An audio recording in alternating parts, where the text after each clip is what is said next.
cracking under pressure, abandoning their newly redesigned logo following backlash from loyal customers. What happened to Grandpa? The restaurant chain, known for its Southern-style cooking and comfort food, announcing that it will go back to its beloved old-timer logo featuring Uncle Herschel leaning on that barrel. The change coming just days after the company defended its $700 million rebranding campaign. The CEO appearing here on GMA just last week. The soul of Cracker Barrel is not changing. The rocking chairs are still there, the fireplace is there, the peg game, the vintage decor, it's still there and it's working. The company announcing it would lean into a more sleek, modern, minimalist design. But that logo change was not going over well with customers or investors. Cracker Barrel stock plunging following the reveal, wiping out nearly $100 million in value after the rebrand was announced. President Trump even getting involved, urging the company to go back to its old logo. And now, this morning, Cracker Barrel says it's listening and returning to the old-timer. Customers appear to be rejoicing. They're ditching the new logo and going back to the old man in the barrel. In fact, Cracker Barrel is saying in a statement this morning, we said we would listen, and we have. Our new logo is going away, and our old timer will remain. They continued on that as a proud American institution, our 70,000 hardworking employees look forward to welcoming you to our table soon. And guys, the stock market is welcoming this news as well. The stock right now, I'm looking at it, it's poised to be up more than 6% today. So you said no publicity is bad publicity, but there's no way this was intentional. Oh, no way this was intentional. This was many, many months, if not years in the making. And there were lots of conversations. Even one investor said, don't do it. They tried it. Now they've learned a lesson. So look, how do you torch $100 million in a shareholder value in just a few days? It's not always some catastrophic product failure or a disastrous acquisition. Sometimes you just change a logo. So in August of 2025, that's the lesson Cracker Barrel learned. But you have to ask the right question. Was this really a business killing mistake? Or was this just the market being irrational, fueled by a social media mob that doesn't know how business works? And we're about to break down the numbers behind this so-called disaster and ask whether this was a branding faceplant or a masterclass in free publicity that put an old, tired brand back on the main stage. So for 50 years, Cracker Barrel wasn't just selling food. They were selling a feeling. They built a business by letting people escape to a time that probably never even existed. And the whole brand is a strategic play on nostalgia, from the rocking chairs out front to the checkerboards inside. And you can't knock the hustle because it worked. And they built the fortress against the modern world. And the logo, the old timer on the barrel, was the flag on top of that fortress. So for their base, the image meant consistency, tradition. But let's be real, plenty of iconic brands, Porsche, Cadillac, you name it, have changed their logos without the world ending. A brand's identity is key, but a logo is just one piece of it. So when Cracker Barrel decided it was time for an update in 2025, the move itself wasn't crazy. The reaction, on the other hand, was something else entirely. So August 2025, Cracker Barrel drops the new look. The old timer gets kicked to the curb for a minimalist gold barrel-shaped logo. The company line was that it was an evolution, a play to bring in a younger crowd and stay relevant. And that makes sense on paper, especially when your core customer is aging out. But the public didn't just dislike it. They politicized it overnight. And in today's world, that change was immediately filtered through the woke culture lens, and social media exploded. The brand was soulless, corporate, and abandoning its values. And the outrage was never really about the design. It was about what people decided the design represented.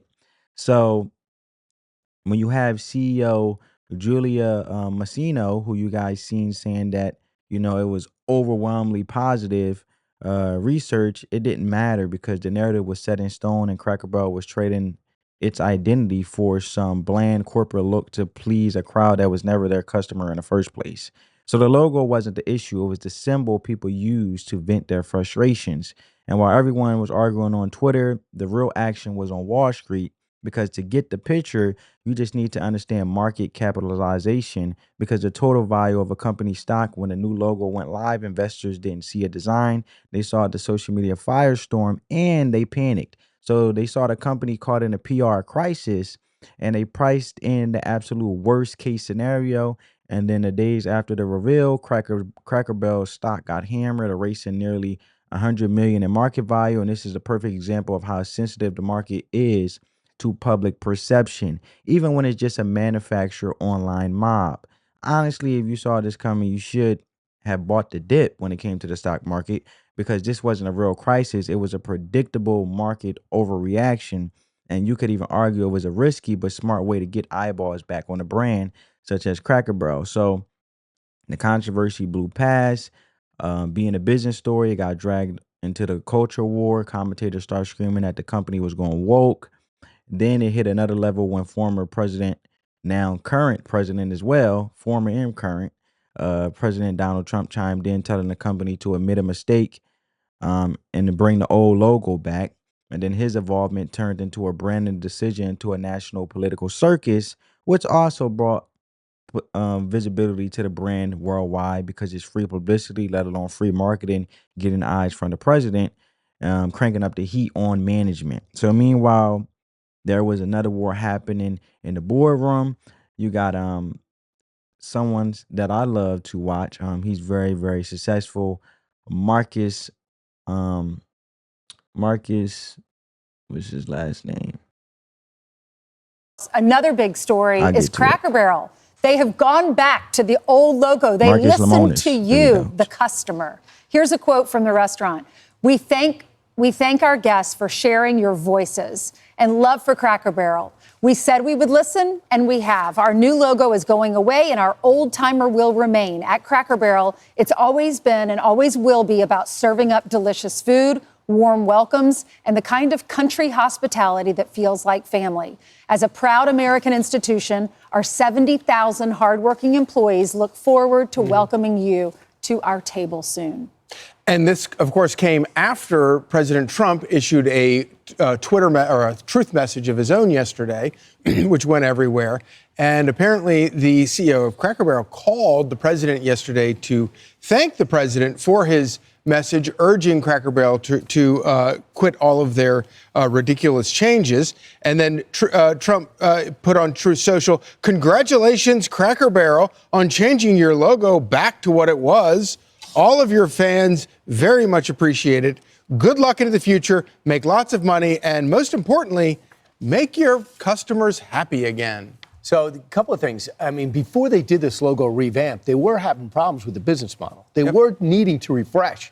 But what you do is add a different, maybe add something to the macaroni and cheese, or you have a different salad dressing. You put some different spices into your croutons. You probably shouldn't revamp everything. Get like a Taylor Swift item on the menu. Well, that would have certainly worked. Marcus Lemonis, the investor and host of The Fixer, formerly host of The Profit, he said that they should just admit, we made a mistake. And it turns out they did just that. Listen.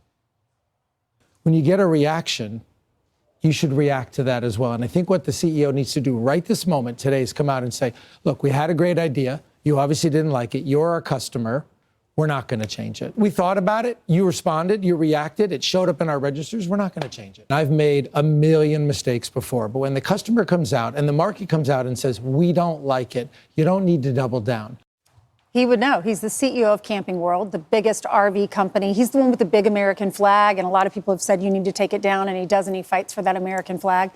And he also just bought Bed Bath & Beyond. But his point is correct. The customer is always right. Isn't that what your parents always taught you when you were a server? Always try to please the customer. The customer's always right. The customer spoke, and they changed it back. It's how happy they are now.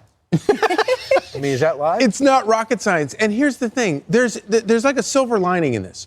People actually care about Cracker Barrel. Mm-hmm. They care about you. All right, so you got an angry mob on social media, a stock in free fall, and political heavyweights weighing in. So what do?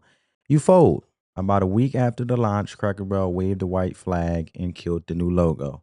And they put a statement out, as you guys already heard, that we were listening, we are here, and we have, and our old timer will remain. So let's call it what it is, a cold, pragmatic business decision. This wasn't some embarrassing failure. It was the quickest way to stop the bleeding and kill the PR nightmare. And the same leadership that was just defending the change did a complete 180. However, they still will have more success because now they have the public publicity. It may have just been a publicity stunt let alone a free trial, just to see how people would respond to the logo, just to get more attention and it'd be a viral thing. I believe also it's a win-win either way. You got feedback, but also you got more visibility. But they weren't just listening to customers, they were listening to the market, which was punishing them from the distraction, right? So the second Cracker Barrel announced a new logo was back, the stock started to recover a huge chunk of its losses. Confidence returned once the company showed it would do what was necessary to shut down the noise and protect the brand. But the real lesson here isn't about tradition. It's about how easily social media outrage can manipulate financial markets. And before all this, Cracker Barrel was already dealing with real problems, falling sales, and an aging customer base. And at the end of the day, they need to fix the food and what happens inside the store, not the sign out front. In reality, this whole circus was a massive injection of free publicity, and nobody was talking about Cracker Barrel, and suddenly now they were the front page news. And it cost them almost nothing in the long run and got them a ton of free media, a shout out from Trump, and put their brand back on the map. And while everyone was losing their minds over a logo, the company got a chaotic but incredibly effective marketing campaign for free. And if you want more breakdowns of the biggest wins and disasters in the business world, make sure you subscribe and ring that notification bell and drop a comment below and tell me what company's playbook or screw up we need to break down next. And Cracker Barrel's logo fiasco shows you just how much power online outrage has over the market, but it's also a reminder that the real problems a business has, like a stale menu or a shrinking audience, don't get fixed by a PR crisis. In the end, they got everybody talking, the stock bounced back, and now they can get back to the actual work of running a business. On that note, family, I hope you guys enjoyed. Give this video a big thumbs up. I'll catch you in the next one. Peace. Thanks for watching.